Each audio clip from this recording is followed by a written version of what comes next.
तो ये है यूपी बोर्ड 2023 और 24 का एनसीईआरटी मैथ्स क्लास 12 संबंध और फलन रिलेशन एंड फंक्शन का। इसमें हम देखेंगे एकेकी और आच्छादक फलन क्या होते हैं और दोनों में अंतर, बिल्कुल बेसिक से। तो इसमें जानने के लिए सबसे पहले महत्वपूर्ण है, जानिए प्रांत क्या होता है, सहप्रांत और परिसर। तो प्रांत हमारा जो समुच्चय ए दिया रहता है वह प्रांत कहलाता है, और सहप्रांत कहलाता है कोडोमेन। समुच्चय बी जो दिया रहता है वह सहप्रांत कहलाता है। परिसर जो रेंज होती है समुच्चय बी के अवयव जिनका संबंध समुच्चय ए के साथ होगा वही परिसर कहलाएगा। ठीक, उदाहरण के लिए अगर आप देखें तो जैसे हमारा जो ये समुच्चय ए दिया हुआ है 2 4 -7 8 और 4, समुच्चय बी दिया हुआ है 8 7 4 2 1। तो जो समुच्चय बी है हमारा वह क्या है, सहप्रांत कोडोमेन, ये है कोडोमेन। ठीक, और जो ये प्रांत है हमारा ए वाला ये है क्या, डोमेन, ये हमारा डोमेन। अब इनमें अगर संबंध हमें दिया हुआ हो ए से बी में, इट डिफाइन बाई, अगर इसके बीच संबंध दिया हो 2 से 8 में है 4 1 -7 4 8 2 4 और 7, इस प्रकार अगर दिया हुआ हो तो यह हमारा प्रांत कहलाएगा। इस प्रकार अगर दिया होगा तो जो ये समुच्चय ए है हमारा यह प्रांत कहलाएगा, समुच्चय बी हमारा सह प्रांत कोडोमेन कहलाएगा। और जो इनमें रेंज होंगे, जो अवयव बी में है सह प्रांत के जो अवयव ए से कनेक्टेड होंगे उनका संबंध होगा वही कहलाएंगे रेंज।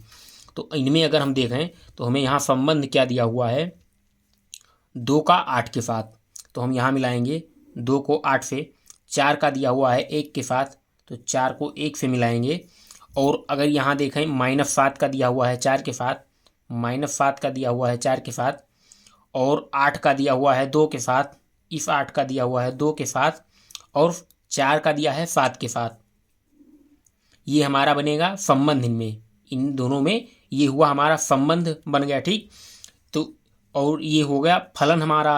अब यह हो गया फलन जब प्रांत का कोई अवयव बाकी रह जाएगा। ये हमारा जो प्रांत है ना, जब इस प्रांत का कोई भी अवयव बाकी रह जाएगा तब वह फलन नहीं होगा, तब वह फलन नहीं होगा। उस स्थिति में जब प्रांत का कोई भी अवयव हमारा बाकी रह जाएगा तब वह फलन नहीं होगा, और जब सह प्रांत का कोई अवयव बाकी रह जाएगा तब वह फलन होगा, परंतु जब प्रांत का अवयव कोई बाकी रह जाएगा तब वह फलन नहीं होगा। तो इसमें अगर देखें रेंज की बात करें हमारा, तो रेंज जो अवयव हमने बताया यहाँ पर, जो समुच्चय बी के जिनका संबंध समुच्चय ए से होगा वह परिसर कहलाएगा। तो इनमें 8 7 4 2 1 इन पांचों का संबंध ए के साथ है, इसलिए ये पांचों क्या हैं, परिसर। तो परिसर में क्या आएगा 8 7 4 2 1, ये हमारे पांचों क्या हो गए, परिसर। अब देखते हैं एकेकी और आच्छादक फलन क्या होते हैं। इसमें एक चीज और रह जाती है, ये हमारा होता है प्रतिबिंब, ये होता है प्रतिबिंब, और ये होता है हमारा मतलब पूर्व प्रतिबिंब, पूर्व प्रतिबिंब, यह होता है हमारा पूर्व प्रतिबिंब। अब देखते हैं एकेकी और आच्छादक फलन क्या होते हैं। तो टाइप ऑफ फंक्शन में हम देखेंगे फलनों के प्रकार में मेनली 1 1 एंड, मतलब मुख्यतः मेनली 1 1 एकेकी एंड ऑन टू आच्छादक या सर्जेक्टिव। एकेकी मतलब आच्छादी फलन देखेंगे। एकेकी फलन क्या होते हैं 1 1 फंक्शन, जब सह प्रांत का कोई भी अवयव, जब सह प्रांत का कोई भी अवयव प्रांत के किसी दो अवयवों का प्रतिबिंब ना हो तो वह फलन 1 1 कहलाएगा या इंजेक्टिव या होगा। ठीक, जैसे मान लीजिए ये हमारा हो प्रांत, ठीक, ये हमारा हो सह प्रांत, हमने आपको भी बताया है। तो इसका कोई भी अवयव जो बना होगा प्रतिबिंब हमारा, वह मैपिंग हमारी सिंगल होनी चाहिए, वह मैपिंग हमारी सिंगल होनी चाहिए। मान लीजिए ए बी सी डी 1 2 3 4, ठीक, ये हमारा फलन एकेकी है, इट फंक्शनी वज इज 1 1। अब अगर यहीं पर कोई भी अवयव मान लीजिए यहाँ पर आ जाए 5, और 5 का प्रतिबिंब बन जाए सी पर, 5 का प्रतिबिंब बन जाए सी पर, तब वह 1 1 नहीं होगा, तब फलन हमारा 1 1 नहीं होगा। इस सिचुएशन में जब सह प्रांत का कोई दो अवयव, जब प्रांत का कोई दो अवयव सह प्रांत के किसी एक अवयव पर प्रतिबिंब बनाएगा तब हमारा फलन एकेकी फलन नहीं होगा, और जब सिंगल सिंगल मैपिंग होगी तब हमारा एकेकी फलन होगा। और अब इसमें एक चीज़ और रह जाती है, इसमें एक चीज़ एक और है, ये है कि इसमें यहाँ प्रांत के दो अवयवों का सह प्रांत के एक अवयव पर प्रतिबिंब बन सकता है, परंतु प्रांत का एक अवयव, जैसे मान लीजिए हम ये कहना चाहते हैं, जैसे यहाँ का 1 2 3 ABC ये सिचुएशन अगर दी हुई है तो ये दो लोग इन पर प्रतिबिंब बना सकते हैं।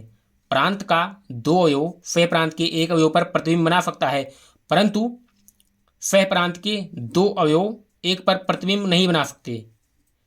ठीक, ये चीज हुआ कि प्रांत का दो अवयव सह प्रांत के एक अवयव पर प्रतिबिंब बना सकता है, परंतु सह प्रांत का दो अवयव जो होगा, मतलब प्रांत का एक अवयव सह प्रांत के दो अवयव पर एक साथ प्रतिबिंब नहीं बना सकता, वह हमारा फंक्शन नहीं होगा, वह फलन नहीं होगा। तो चलिए देखते हैं आच्छादक फलन, और इसको सिद्ध करने के लिए एकेकी के लिए x1 बराबर x2 हमारा आना चाहिए। x1 बराबर x2 अगर होगा तो वह फलन हमारा एकेकी फलन होगा। जो दूसरा हमारा होगा आच्छादक या आच्छादी फलन, ऑनटू और सर्जेक्टिव फंक्शन, इनमें क्या होगा, जब एक दो या अधिक प्रतिबिंब प्रांत का सह प्रांत के साथ बन रहा हो तथा सह प्रांत का कोई भी अवयव छूटे ना, तो वह फलन हमारा ऑनटू फंक्शन कहलाता है, अर्थात कोडोमेन बराबर रेंज। मतलब कि जो हमारा सह प्रांत होगा वही रेंज भी होगा। इसका रेंज, कोडोमेन बराबर रेंज का मतलब है सह प्रांत में जितने अवयव पाए जाएंगे वह रेंज का मतलब क्या होता है, जो कनेक्टेड हो, तो सह प्रांत में जितने अवयव पाए जाएंगे वह किसी न किसी ए के साथ कनेक्टेड होंगे।